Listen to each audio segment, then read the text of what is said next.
जय हिंद दोस्तों, स्वागत है आप सभी का लीगल ज्ञान ऑफिशियल में। ये वीडियो विशेष करके चौकीदार के जवानों के लिए है, ग्राम प्रहरी के जवानों के लिए है, जिनका केस कल यानी 6 अगस्त 2024 को माननीय उच्च न्यायालय इलाहाबाद में लगा हुआ था और उसमें एक आदेश हुआ। आदेश को जानने से पहले केस के बारे में थोड़ा सा जान लेते हैं, उसके बाद केस में जो आदेश हुआ है उसको जानते हैं। कई लोगों के कमेंट हैं, कई प्रकार के कमेंट हैं। कुछ लोग ये जानना चाहते हैं केस से भला होगा, कुछ लोग ये जानना चाहते हैं कि धरने से भला होगा, किससे भला होगा। तो ये आपका अपना अपना विचार है, आप समझिए। मैं कई बार सुझाव दे चुका हूं कि केस चल रहा है, अच्छा चल रहा है, आराम कीजिए, परेशान होने की ज़रूरत नहीं है। लेकिन कुछ लोग ज्ञान देने चले आते हैं कि आज तक कभी पीआईडी का जजमेंट हो गया सिंगल बेंच का, अभी तक आदेश लागू नहीं हुआ। आदेश लागू नहीं हुआ तो उसमें स्पेशल अपील पेंडिंग है। स्पेशल अपील सरकार ने की है, वो सरकार का अधिकार है। जैसे आपका अधिकार है कि आप किसी आदेश को अगर नहीं किसी आदेश से संतुष्ट नहीं है तो अपील कर सकते हैं, वैसे सरकार के पास भी वो अधिकार है। तो सरकार ने अपील किया है, सरकार अपने बचाव के लिए गई है। अपील में जो आदेश होगा उसको माना जाएगा। इसमें इतनी बड़ी समस्या क्या है? आदेश तो पीआरडी जवानों के पक्ष में सिंगल बेंच में हो ही चुका है।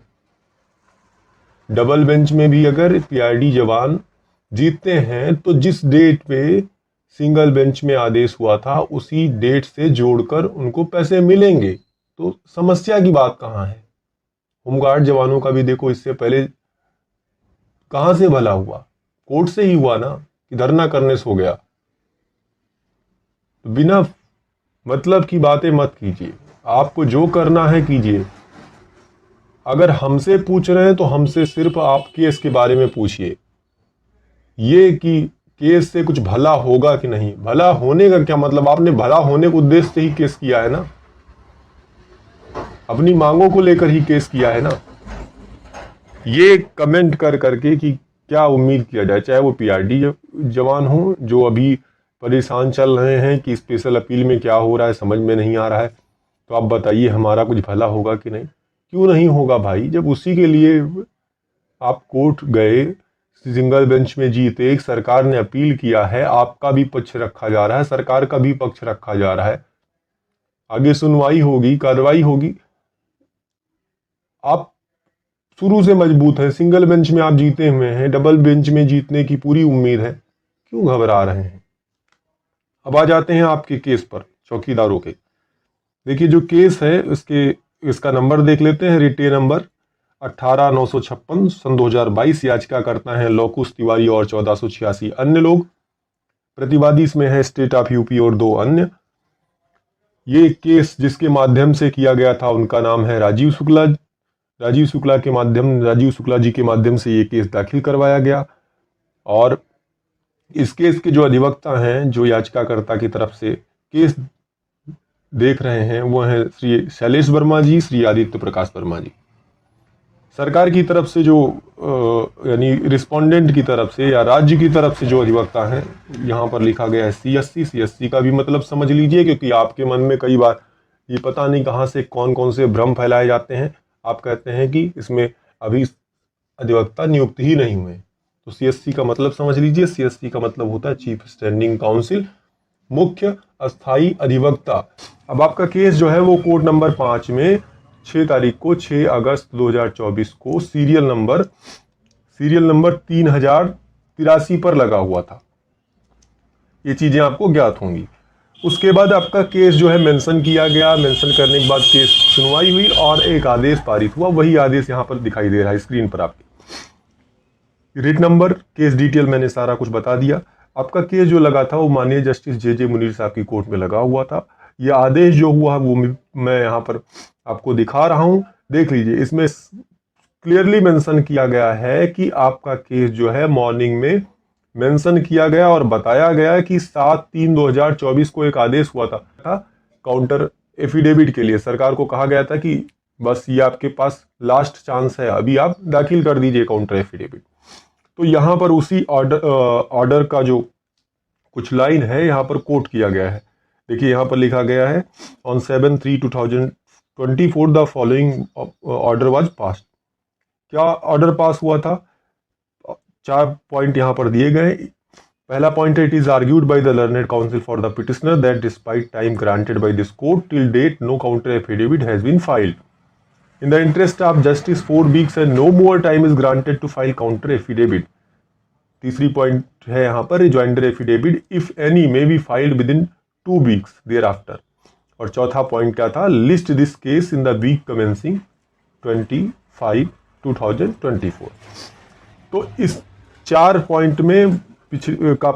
पॉइंट का पिछले डेट में आदेश हुआ था, पिछले डेट में यानी 7/3/2024 को, जिसमें कोर्ट ने सरकार को समय दिया था 4 सप्ताह का। कहा था 4 सप्ताह के अंदर आप काउंटर एफिडेविट फाइल कर दीजिए, इसके अलावा और समय नहीं मिलेगा। तो ये चीजें हुई थी, लेकिन अभी तक जब कल यानी 6/8/2024 को जब केस मेंशन हुआ तो उसमें बताया गया कि अभी तक कोई भी काउंटर एफिडेविट नहीं फाइल हुआ।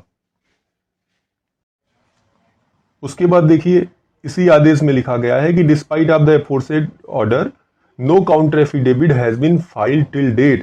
In the circumstances, let a separate counter affidavit be filed by the Additional Chief Secretary Home Government of UP Lucknow, the Director General of Police UP Lucknow, and the SP Basti, each of which shall be their personal affidavit on or before 13/8/2024. If by the said date the requisite counter affidavits are not filed, the respondent in default shall appear in person. However, in case the requisite counter affidavit is filed, the respondent in adherence need not appear. And list this matter again on 13/8/2024 at 2 p.m. Let this order be communicated to the Additional Chief Secretary Home Government of UP Lucknow, the Director General of Police UP Lucknow through the Chief Judicial Magistrate Lucknow, the SP Basti through the Chief Judicial Magistrate Basti by Registrar Compliance today. तो देखिए यहां तक मैंने आपको बता दिया। अब इसके बाद लिखा गया है, यहां तक मैंने आपको क्लियर किया कि लास्ट बार काउंटर एफिडेविट फाइल करने का आदेश हुआ था 7/3/2024 को, कि 7/3/2024 को यह आदेश हुआ कि काउंटर एफिडेविट फाइल कर दिया जाए और इस केस को 20/5/2024 को वीक कमेंसिंग में लगाया जाए। लेकिन तब तक भी फाइल नहीं हुआ, और तब तक क्या, अभी तक भी केस में काउंटर एफिडेविट फाइल नहीं हुआ है। कल यही चीजें बताई गई। इसके बाद कोर्ट ने आदेश किया कि जो एडिशनल चीफ सेक्रेटरी हैं गवर्नमेंट ऑफ यूपी के, जो डायरेक्टर जनरल ऑफ पुलिस हैं और एसपी बस्ती, इन तीनों लोगों को काउंटर एफिडेविट फाइल करना है 13/8/2024 तक। अगर इस डेट तक ये काउंटर एफिडेविट फाइल नहीं करते हैं तो इनको कोर्ट में उपस्थित होना होगा। ये चीजें कही गई हैं।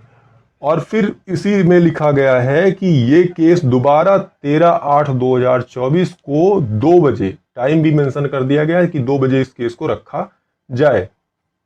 अब ये आदेश जो हुआ इसको यहां पर बता दिया गया है कि किसके माध्यम से ये कम्युनिकेट किया जाएगा।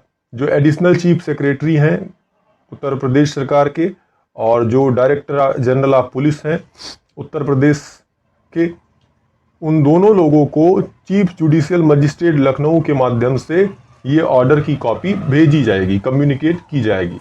और जो बस्ती के एसपी साहब हैं, एसपी हैं, उनको बस्ती के चीफ जुडिशियल मजिस्ट्रेट जो हैं उनके रजिस्ट्रार के माध्यम से कॉपी भेजी जाएगी। और कब भेजी जाएगी यहाँ पर लिख भी दिया गया है कि आज, यानी 6/8/2024 को ही जब ये आदेश हुआ उसके बाद ये कॉपी इन लोगों को सर्कुलेट कर दी गई हो, इन लोगों को भेज दी गई होगी। तो आप ये चीजें समझिए कि आपके केस में ये आदेश हो गया है कि additional chief secretary, DG, director general of police और एसपी बस्ती, 3 लोगों को जवाब देना है 13/8/2024 से पहले। अगर ये जवाब नहीं देते हैं तो 13/8/2024 को व्यक्तिगत रूप से इनको उपस्थित रहना है और जवाब देना पड़ेगा। तो आप ये समझिए, इससे पहले अब बहुत से लोग कहते हैं कि कह रहे थे कि शायद फाइनल बहस होनी है, फाइनल बहस होनी है, तो अब ये आदेश, तो ये कोर्ट का मामला है। कोर्ट को जो उचित लगेगा, कोर्ट के हिसाब से जो सही होगा, कोर्ट वो आदेश करेगी। आपके, हमारे और किसी के हिसाब से नहीं यहाँ पर काम होता है। आदेश जो सही होता है वो होता है। उम्मीद करता हूँ सारी चीज़ें स्पष्ट रूप से आपको समझ में आ गई होंगी। अगर आपके कोई प्रश्न है तो आप पूछ सकते हैं। जय हिंद, धन्यवाद।